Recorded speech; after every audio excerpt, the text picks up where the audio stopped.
جارێکی تر دێنێ وڵاتان بۆ قسەکردن لەسەر ئەم وەزعە ناخۆشی کە ئێمە تیایەژین. لە بارودۆخە کە ئەژین پڕ بۆ لە ترست لە خۆت هەیە، ترست لە ژینگەکەت هەیە، ترست لە چواردەورت هەیە، ترست لە ڕابردووت هەیە کە ئەوە نەبێتەوە خەیاڵت وەزع و گوزەرانت لێ تێک بدات. ترست لە ئێستات هەیە کە چۆن بژیت، چۆن ژیانێک بەرقەرارکەیت، چۆن بتوانی پارێزگاری لە کارەکانت بکەیت، چۆن پارێزگاری لە پەیوەندیەکانت بکەیت، چۆن پارێزگاری لە چواردەورەکەت بکەیت.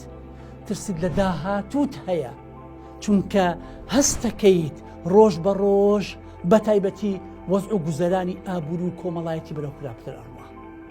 ئێمە چۆن بتوانین پارێزگاری لە خۆمان بکەین، چۆن بتوانین پارێزگاری لە خۆشەویستەکانمان بکەین، چۆن بتوانین پارێزگاری لە ژیانی خۆمان بکەین، چۆن بتوانین پارێزگاری لە کارەکان خۆمان بکەین. ئەم هەموو کێشەیە کە ڕۆژانە بە ڕووڕوومان ئەبێتەوە وامان لێ ئەکات کەوا ژیانمان بەرەو ناخۆشتر بڕوە. بەڕێزان خۆشەویستانم، زۆر گرنگە ئێمە لە چواردەبری خۆمان، لە ژینگەی خۆمان شت فێر ببین بۆ ئەوی بەردەوام بین، چونکە ئەگەر بەردەوام نەبین ژیان بەرەو خراپتر ئەڕوا. ئەو کێشەی کە ئەمڕۆ من چارەسەری نەکەم ئەبێ ئەو کێشانە سبەینە ڕوبەڕووی مناڵەکان مەبێتەوە، خێزانەکان مەبێتەوە، خوێندکاران مەبێتەوە، خۆشەویستان مەبێتەوە. لەبەر ئەوە ئەبێ من و تۆ لێرە بینە بربەستێک و بیوەستێنین بۆ ئەوی بزانین بەرەو کوێ ئەبین. دەبێ فێر ببین، دەبێت لە چواردەورمان فێر ببین. نمونەی ئەم ڕۆمان قسەکردنە لەسەر هەڵۆ. ئەو هەڵۆیەی کاتێک کە لە ئاسمانە دەیبینین ئێمە ناتوانین چاوەکانی لێ دوورخینەوە، سەیری دەکەین، تەماشای ئەەکەین.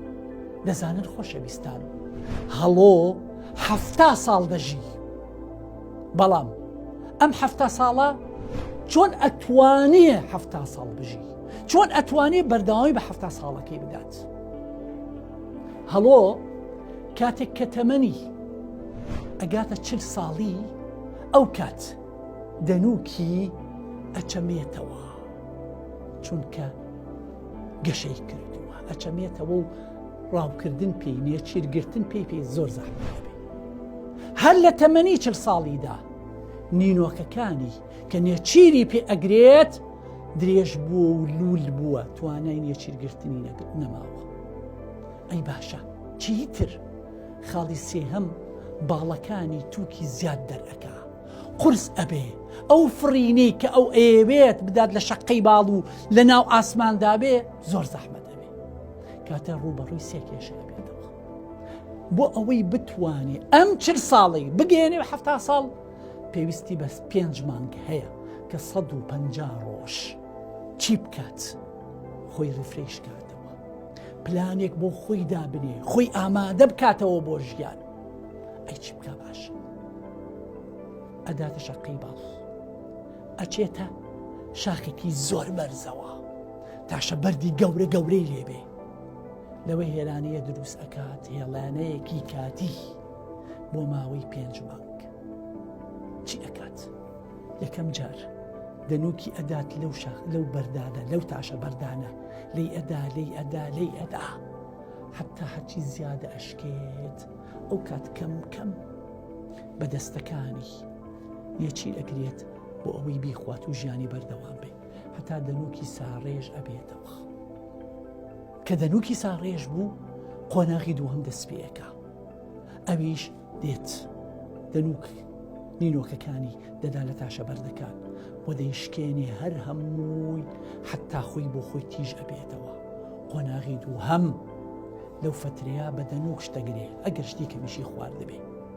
قۆناغی سێهەم دەست پێەکە، ئەویش بریتە لە چی؟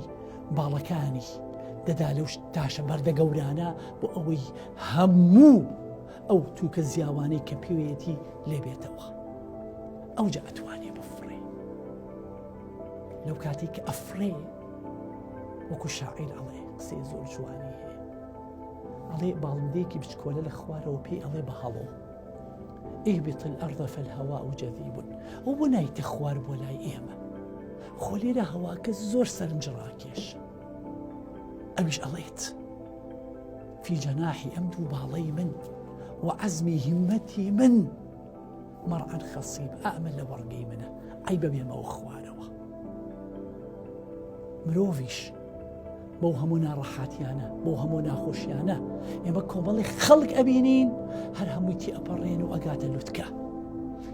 باشە ئەی ئێمەش بۆ نەگەینە لوتکە، ئێمەش بۆ ئەمە تێنەپەڕێنین، ئێمەش دەبێت کابتە پلانمان هەبێ بۆ ئەوەی بتوانین وەکو هەڵۆ چۆن توانی 40 ساڵ بکا بە 70 ساڵ بە 5 مانگ خۆ ئامادەکردن توانی 30 ساڵی کە بەخۆی بەخشێ. ئێمەش قۆناغێ بۆ خۆمان دەستنیشان کەین کە خۆمانی تێ ئامادە بکەینەوە و بتوانین زیاتر گەشە بە خۆمان و بە ژیانمان بدەین.